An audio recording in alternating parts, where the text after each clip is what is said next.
marka u horeeya dardaaranadu nabigu ka tagay calayhi salaatu wasalaam waxa kamid ah saddex arrimood midna yaan la dibdhigin buuri as-salaatu idaa atat wal-janaasu idaa xadarat wal-aymu idaa wajadat kuf'a xadiidkaasoo tirmidi warinayo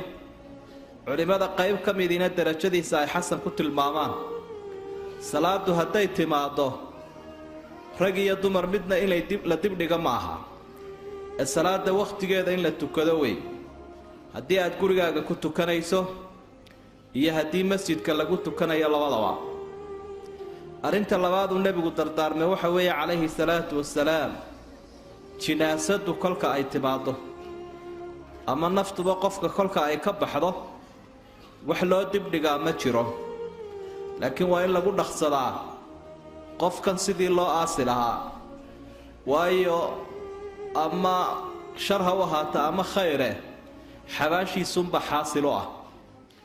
midhka saddexaad uu nebigu dardaarmay waxa weeye ruuxa dumarka ah ee qaangaadhka ah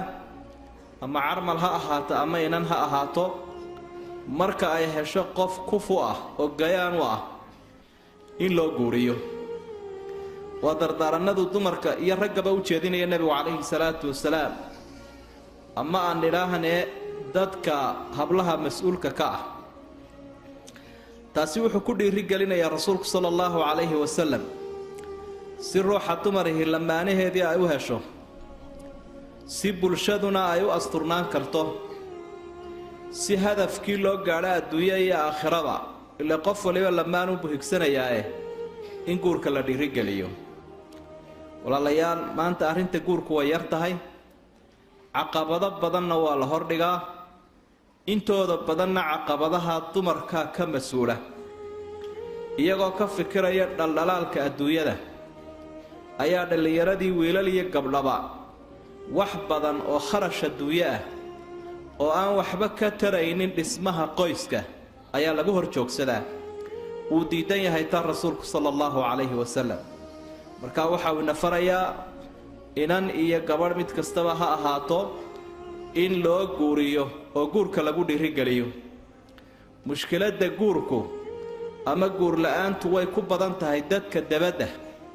iyo dadka gudaha labadaba laakiin faanka ay soomaalidu isu faanayso ama ha isugu faanaan adduunyada ay soo urursanayaan iyo alaabta ama ha isugu faanaan xagga qolada faankaasibaa wuxuu ka hor joogsadaa habluhu rag kufu ah oo ay guursan lahaayeen marka taa wuu ka soo horjeedaa nebi maxamed calayhi salaatu wasalaam dumarow taa dhinaciina inaad ka dhiirigelisaan aad bay waajib u tahay siradaynu kaga baxsanaynaa inan xumaataynu kaga baxsanaynaa dad mujtamac kala durugsan oo kala fakadaynu kaga baxsanaynaa waxaa kaloo rasuulku sii raacinayaa sala allahu calayhi wasalam marka qofkan loo guurinayo in loo guuriyo uun qof diin iyo akhlaaq leh haddii diin iyo akhlaaq loo eego duunyo la waayi maayo dad la socodna la waayi maayo inanta daryeelkeediina la waayi maayo haddii se loo eego sida wakhtigan dambe badan weeyaane baasaboor muxuu sitaa ninkan ka soo dhaadhacay debadda ama waddankeebuu ka yimid ama lacag muxuu sitaa iyo adduunyo intuu leeyahay haddii arrimaha loo eego meel dheer sii gaadhi mayso wuxuu rasuulku leeyahy idaa jaa'akum man tardawna diinahu wa khuluqahu fasawijuuh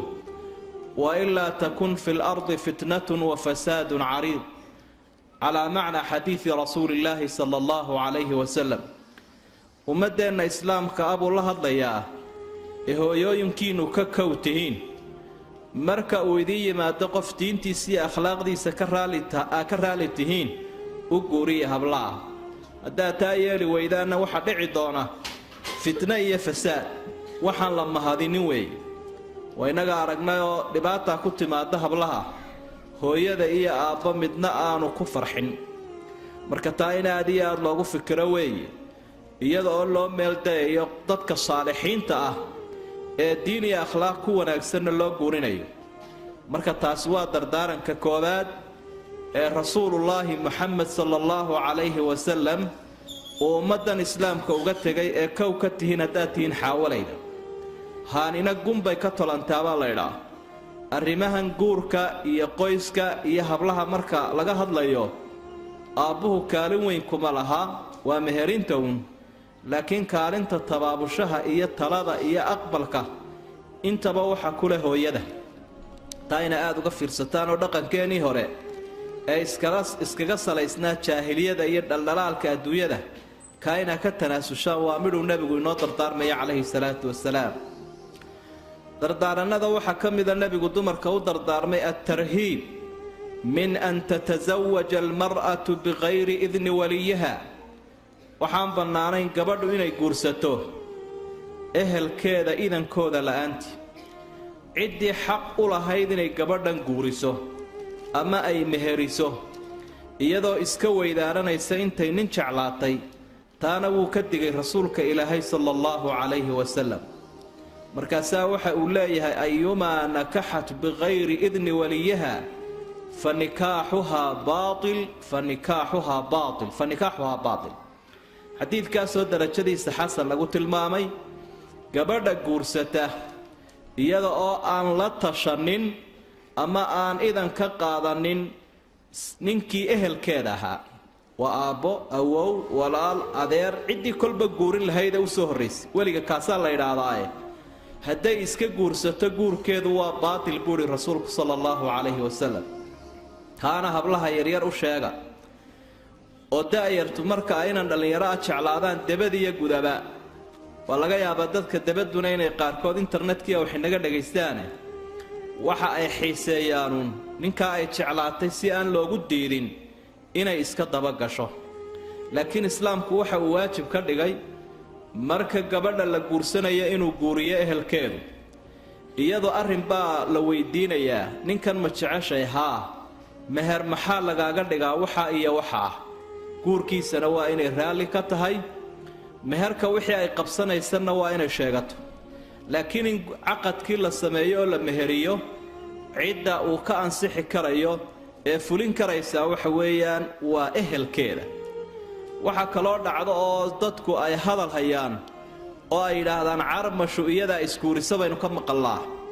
weliba dumarka qaarkood carmashu weli uma baahna oo iyadaa isguurisa wax jira maaha taas qadiyadda wilaayadda iyo mas-uulka inantu inuu guuriyo carmashuna way u baahan tahay inanta da'da yarina way u baahan tahay marka taa ayaan lagu lugo'in gabadhu markay nin guursanayso ama debad ha joogto ama gudo waxa waajib ah oo guurkeeduna uu ku ansixi karayaa inay ehelkeeda soo marto inantan ehel baa lagu ogaa iyagaa soo koriyo jeclaayoo u hanweynaa meesha dibudejin loogu samaynayo iyo dadka lagu wareejinayo waa inay ehelkeedu ogaadaan marka la guursanayana waa in la ogaado marka la furayana waa in la ogaado waayo arrinku waa arrin qoys baa la dhisayaa wax sahlan maaha marka taana dumarka u sheega dad badan baa marka dambe waxayna weydiiyaan waannu ismehersannay ninka ah iyadoon waalidkaygu ogayna wax ma ka jiraan arrintaa waxay soo qaadaan un dumarku wakhtiga ay ninkii ay ismehersadeen isa seegaan wakhtigaasunbay soo qaadaan laakiin bilowgaa lagaba maarmaana waxyaabaha dardaaranada rasuulka sala allahu calayhi wasalam uu dumar u idisiiye waxaa ka mid ah wasiyatu annisaa bixuquuqi aswaajihin raggooda inay u samafalaan raggii waa inaga maqan yahay samafalka iyagana waa lagu leeyahay ragga laakiin idinkaa maanta jooga qaybtiinnaynu soo qaadan ilaahay baa wuxuu udhi inna allaha ya'muru bilcadli waalixsaan wa iitaa'i dilqurbaa wayanhaa cani alfaxshaa'i waalmunkar ilaahay wuxuu idin farayaa cadaaladda iyo samafalka qaraabada in wax la siiyo xumaanta iyo foolxumada ayuu idiin diidayaa iyo macsiyada marka cid loo samafalo oo loo cadaalad sameeyo waxa kow ka ah saygan kula nool ee nolosha wada qaadanaysaa ee aabbaha u ah ubadkaagii ee aad ku faanaysa isaguna kugu faanaya ubadkaagana sharafta iyo karaabada abtirsiimadiisa ay ka heleen adigiyo iyaguba kaasaa kow ka ah muu yaraysanin arrintaa nebi moxamed calayhi salaatu wasalaam laakiin hablaha iyo hooyooyinka muslimaadka ah mar walba muxaadaro kula kulma nabi maxamed calayhi salaatu wasalaam arrintaa aad iyo aad buu ugu adkaynayay waayo waa halka aayaha ooridu uu ku xidhan yahay aayaheedii baa ka xumaaday haddii saygii ka xumaado ama ay isla silanaadaan hadduu hagaagana adduun iyo aakhira waa u hagaagay ruux dumara u timi nabiga calayhi salaatu wasalaam maalin maalmaha ka mid a xadiidkaasi nasaa'i iyo xaakimba waa warinayaanoo saxiix baa lagu tilmaamay waxa uu leeyahay isagoo nebigu gabadhii la hadlay adaati zawjin anti miyaad say leedahay ama nin xaas miyaad leedahay qaalat nacam haa waan leeyahay bay tidhi markaa nebigu waxau idhi kayfa anti lah oo sideebaad u tahay halkee kala joogtaan ma isku wanaagsantihiin mase ma u samafalaysa qaalat maa aaluuh ilaa maa cajaztu can waxaan ka hakranayaa ma jirta bay tidhi dee itaalkayga waan u samafalaa wuu soo ururiyey nebigu wax fara badanoo kale umuu sheegina maqaalad kooban buu sheego waxau idhi fandurii ayna anti min fa innamaa huwa jannatuki aw naaruki bal hadda ka fiirsa halkaad ninkaa ka taagan tahay